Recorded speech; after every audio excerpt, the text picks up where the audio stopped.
Well, hey, it's Mark Leonard with your video thought for the day as we pick back up biblical books in 4 minutes. We're in the Old Testament, and so far I've gotten all the way up to the book of First Kings.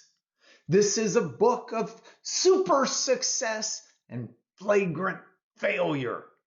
It's filled with great readable stories that take you to the peaks of happiness and joy and plummet you to the valleys of despair and sadness. It happens all in a time frame that's roughly in the 950 BC era. I'd say maybe 970 BC, and comes down a little over 100 years to about 853, I think, somewhere in that range. It is a book.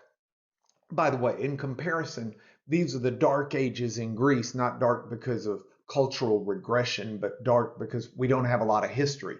But Homer's stories, the Odyssey and the Iliad, are taking form in oral shape during this time period in Greece to kind of plug you into the rest of the world, or at least the Greek part of the world.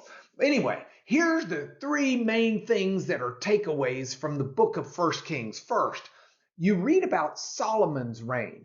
Solomon was the son of King David. He was the one that God offered basically, what do you want? I'll give it to you. And Solomon chose wisdom. He chose wisdom over money, wisdom over wealth, honor, wisdom over, you name it. And God said, because you've chosen wisdom, I'm not only going to give you unparalleled wisdom, but unparalleled wealth and honor. And Solomon had everything at his disposal. And with some things, he did some really good. He brought Israel to its golden age. He built and dedicated the temple, the first temple that was built to God in Jerusalem. And it's a fantastic read and a great story. But he gradually turned away from God. And so you read about him building altars to foreign gods as he married a bunch of foreign women who introduced idolatry. And it set the stage for what happened when he died. When Solomon died, his kingdom was split. The kingdom of Israel was split. It would never reunite with all 12 tribes. 10 of the tribes to the north took the northern kingdom, and those to the south followed in the footsteps of his son, Jeroboam. But the north was ruled by a renegade, I guess, Rehoboam, who asked Solomon to cut taxes, and Solomon didn't listen to the wise sages of his dad, Jeroboam didn't listen to the wise sages of his dad, Solomon. Instead, Jeroboam listened to the brash young men, and it was terrible.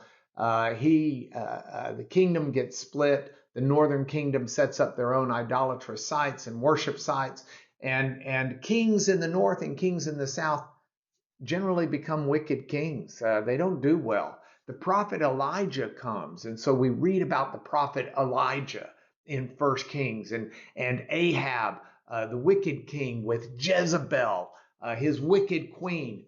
And there's the showdown between Elijah and the idolaters, the worshipers of Baal on Mount Carmel. And Elijah challenges those 450 prophets of Baal, and God sends fire from heaven. These are amazing stories. And Elijah the powerful himself faces discouragement and has to be built up by God. But God works through Elijah to anoint future kings and successors. And the story is dramatic. But the story is not over. It continues to 2 Kings, which I'll give you in 4 minutes tomorrow. But this is your video thought for today. And I might add, when you experience the highs in this life, you can always trace them to the good hand of God. And when you experience lows in this life, check for disobedience and how you may have walked into that low yourself. But turn your heart to God and trust in Him to get you through even the darkest days.